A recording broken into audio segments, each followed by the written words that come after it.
EVKS Elangovan காலமானதை அடுத்து ஈரோடு கிழக்கு தொகுதி காலியானதாக அறிவிக்கப்பட்டிருக்கிறது.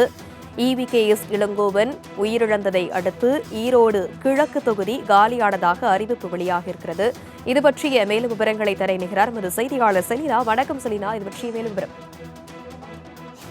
ஈரோடு கிழக்கு சட்டமன்ற தொகுதியின் சட்டமன்ற உறுப்பினர் குறிப்பாக EVKS இளங்கோவன் மறைந்ததை தொடர்ந்து தற்பொழுது ஈரோடு கிழக்கு சட்டமன்ற தொகுதி காலியாக இருப்பதாக தமிழ்நாடு அரசு தேர்தல் ஆணையத்திற்கு தகவல் தெரிவித்திருப்பதாக தற்பொழுது தெரிவித்திருக்கிறார்கள். குறிப்பாக ஈரோடு கிழக்கு தொகுதியில் வரும் பிப்ரவரி மாதம் தேர்தல் நடைபெறுவதற்கான வாய்ப்பு இருப்பதற்கான சாத்தியக்கூறுகள் இருப்பதாகவும் சட்டப்பேரவை சார்பாக தெரிவிக்கப்பட்டிருக்கிறார்கள். குறிப்பாக ஈரோடு கிழக்கு சட்டமன்ற உறுப்பினர் கடந்த வாரம் உயிரிழந்ததை தொடர்ந்து ஈரோடு வெற்றி பெற்ற வேட்பாளர்களை தொடர்ச்சியாக நிறுத்துவது தொடர்பாகவும் திமுக சார்பிலும் அதே போல திமுக கூட்டணியில் இருக்கக்கூடிய காங்கிரஸ் கட்சியின் சார்பிலும் தொடர்ச்சியாகவே இது தொடர்பாக ஆலோசனை என்பது மேற்கொள்ளப்பட்டு வருகிறது. அடுத்த கட்டமாக அந்த தொகுதியில் யாரை வேட்பாளராக நிறுத்த இருக்கிறார்கள், அதே போல காங்கிரஸ் கட்சிக்கு அந்த தொகுதி மீண்டும் வழங்கப்பட இருக்கிறதா என்பது தொடர்பாகவும் ஆலோசனை என்பது மேற்கொள்ளப்பட்டு வரக்கூடிய நிலையில் ஈரோடு கிழக்கு தொகுதி என்பது காலியாக இருப்பதாகவும் இது தொடர்பான தகவல்களை தமிழ்நாடு தேர்தல் ஆணையத்திற்கு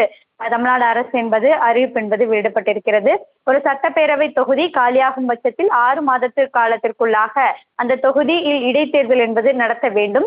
இந்த நிலையில்தான் வரும் ஜனவரி அல்லது பிப்ரவரி மாதம் நடைபெற இருக்கக்கூடிய டெல்லி சட்டமன்ற தேர்தலுடன் சேர்த்து ஈரோடு கிழக்கு சட்டமன்ற தொகுதி தேர்தலும் நடைபெறுவதற்கான வாய்ப்புகள் அதிகமாக இருப்பதாக தெரிவிக்கப்பட்டிருக்கிறார்கள்.